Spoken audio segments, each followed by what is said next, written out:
स्वागत है दोस्तों एक बार फिर से आपका आपके अपने चैनल ज्योतिषी उपाय में। दोस्तों जैसा कि मैंने आपसे कहा था कि शारदीय नवरात्र के 9 दिनों के लिए 9 अलग-अलग उपाय आपको बताए जाएंगे। माँ दुर्गा के 9 अलग-अलग रूपों से संबंधित यह उपाय होंगे जो कि आपकी अलग-अलग समस्याओं का समाधान करने के लिए उपयोग में लाए जाएंगे।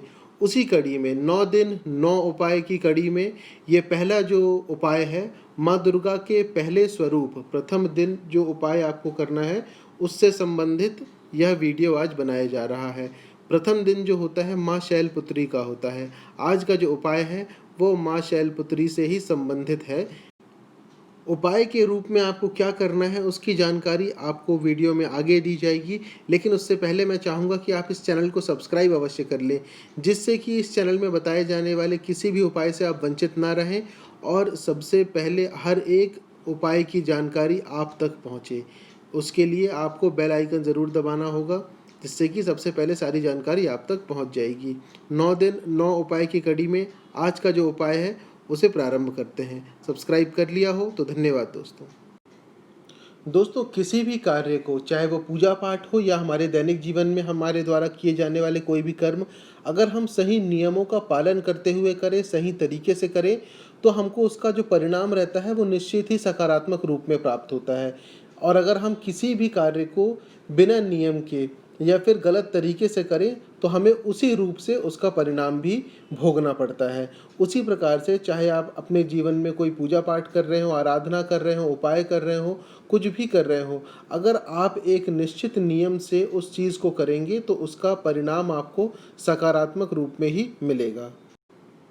दोस्तों जो शारदीय नवरात्र इस वर्ष प्रारंभ होने वाली है हमारे यहाँ, उस वर्ष एक प्रयास करके देखिए, अपनी दैनिक जीवनचर्या या दिनचर्या को एक नियमित तरीके से ढालने का प्रयास करें।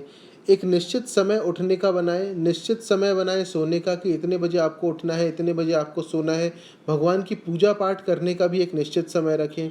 अगर हो सके प्रयास करके देखिएगा, अगर हो सके तो प्रातः 4 बजे उठने की कोशिश करें आप। अगर उठ जाएं तो सबसे अच्छा है, क्योंकि ब्रह्म मुहूर्त में किया हुआ पूजा पाठ आपको मन रूप से, आंतरिक रूप से जो शांति प्रदान करेगा और ईश्वर की जो शक्ति का आपको एहसास कराएगा, एक दैवीय शक्ति, एक दिव्य शक्ति, ऐसा लगेगा कि आप एक दिव्य शक्ति से जुड़ने जा रहे हैं।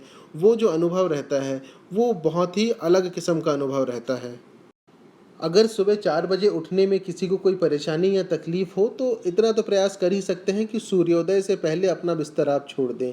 और सूर्योदय से पहले उठने के और भी कई फ़ायदे होते हैं, वो मैं किसी और वीडियो में आपको उसके बारे में बताऊंगा। किंतु प्रयास करें कि सूर्योदय से पहले अगर हो सके तो अपना बिस्तर छोड़ दें, उठ जाएं और उसके बाद पूजा पाठ में संलग्न हो जाएं। इतना सा करके देखिए, 9 दिनों में आपको अपने ही अंदर कुछ ना कुछ बदलाव अवश्य समझ में आने लगेगा। अब चलते हैं दोस्तों उपाय की तरफ। उपाय आपको करना क्या है? 17 अक्टूबर 2020 प्रतिपदा, नवरात्र का प्रथम दिन, माँ शैलपुत्री का दिन है। इस दिन आपको उपाय करना है। उपाय करने का जो समय रहेगा वह प्रातः 4 से 6 बजे के बीच का रहेगा। आप चाहें तो इसके बाद भी कर सकते हैं, लेकिन सर्वोत्तम समय जो है वो 4 से लेकर के 6 बजे के बीच का है। और प्रयास ये करें कि पहले दिन आप जिस समय पर पूजा करने बैठेंगे या पूजा करेंगे, उसी समय पर, ठीक उसी समय पर बाकी बचे हुए 8 दिन भी आप पूजा करें या उपाय करें, जो भी आपको इस चैनल में बताया जाएगा। समय का विशेष ध्यान रखें तथा उपाय करते समय ध्यान रखिएगा कि जब भी आप अपने पूजा स्थान में आकर के बैठें या पूजा के कमरे में जाकर के बैठें तो हमेशा वहाँ पे एक आसन का प्रयोग अवश्य करें। और अगर आप माँ दुर्गा से संबंधित कोई पूजा पाठ या उपाय कर रहे हैं तो लाल कंबल का आसन अगर आप उपयोग में लाएंगे तो वो सर्वोत्तम होगा। दोस्तों प्रातः स्नान करने के बाद, स्वच्छ कपड़े पहनने के बाद जब आप अपने पूजा स्थान में आकर के बैठ जाएं, उसके बाद आप उत्तर दिशा या पूर्व दिशा की ओर मुख करके अपना आसन बिछा लें और बैठ जाएं। आसन जैसे लाल कंबल का अगर हो तो सबसे अच्छा रहेगा। मैंने आपसे बताया, अगर लाल कंबल नहीं भी हो तो आप कोई ना कोई आसन बिछा करके अवश्य बैठें। ज़मीन पर बैठ के कभी भी पूजा नहीं करनी चाहिए। उसकी वजह क्या है, उससे क्या होता है, ये मैंने आपको इसके पहले वीडियोज़ में भी बता चुका हूँ। सबसे पहले आप आकर के अपने पूजा स्थान में बैठ जाएं, उत्तर दिशा की ओर या पूर्व दिशा की ओर मुख करके।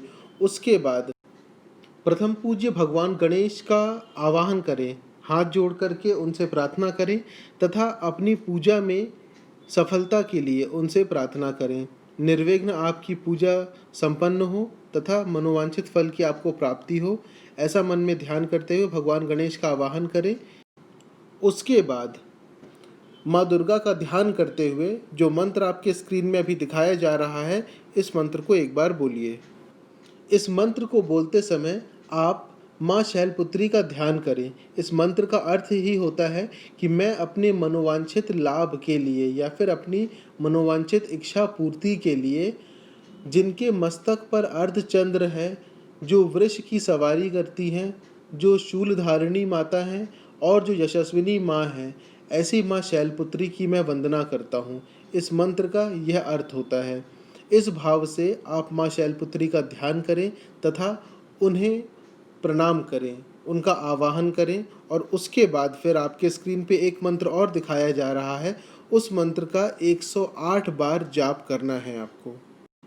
दोस्तों, जाप जब समाप्त हो जाए तो उसके बाद माँ शैलपुत्री को गाय के शुद्ध घी का भोग लगाया जाता है। 1 चम्मच भोग दें, 1 कटोरी दें, वो आपके ऊपर है। भोग अवश्य लगाइएगा। ऐसा कहा जाता है कि जो भी माँ शैलपुत्री की पूजा करता है पूरे मन से, उसे धन धान्य ऐश्वर्य सौभाग्य तथा आरोग्य और मोक्ष की प्राप्ति भी होती है।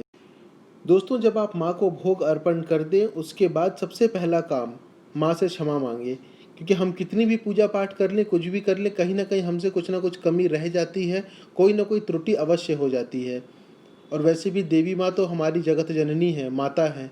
हमारी गलतियों, अगर हमने कोई गलती किया, हमारे द्वारा कोई गलती हुई है, उसके लिए अगर हम क्षमा मांग लें, अनजाने में हमारे द्वारा अगर कोई गलती हो गई हो तो माँ उसके लिए अवश्य हमें क्षमा कर देंगी। इसलिए पूजा पाठ संपन्न होने के बाद सबसे पहला काम यही होता है, माँ से माफ़ी मांगे, क्षमा याचना करें कि माँ जो भी गलती हो गई हो पूजा में, जो कमी रह गई हो, उसके लिए क्षमा करें। उसके बाद आप माँ से अपनी मनोकामना पूर्ण करने के लिए या मनोकामना पूर्ति के लिए प्रार्थना कर सकते हैं। जो भी आपकी मनोकामना हो, अगर कोई मनोकामना नहीं भी हो तो माँ से आशीर्वाद की कामना अवश्य करें, क्योंकि दुनिया में ऐसा कोई भी कार्य नहीं है जो कि माँ के आशीर्वाद से संपन्न ना हो पाए। इसलिए माँ के आशीर्वाद से बड़ी चीज़ और कुछ हो ही नहीं सकती। दोस्तों, ये हमारे प्रथम दिन का जो उपाय था वो यहीं समाप्त हो रहा है। पूजा के समय का विशेष ध्यान रखें और रोज़ एक ही समय पर पूजा पाठ करने का प्रयास करें। जल्द ही दूसरे वीडियो के साथ फिर उपस्थित होंगे। इस वीडियो को लाइक ज़रूर करिएगा, जिससे कि ये वीडियो ज़्यादा से ज़्यादा लोगों तक पहुँचे। आपके लाइक से अगर ये वीडियो दूसरे तक पहुँचता है और वो इससे लाभान्वित होता है तो आप भी कहीं ना कहीं उसके पुण्य के भागी अवश्य बनेंगे। दोस्तों, जल्दी दूसरे वीडियो के साथ फिर उपस्थित होंगे। तब तक के लिए धन्यवाद। चैनल को सब्सक्राइब अवश्य कर लीजिएगा, जिससे कि आपको भविष्य में किए जाने वाले अपलोड्स की जानकारी सबसे पहले प्राप्त हो।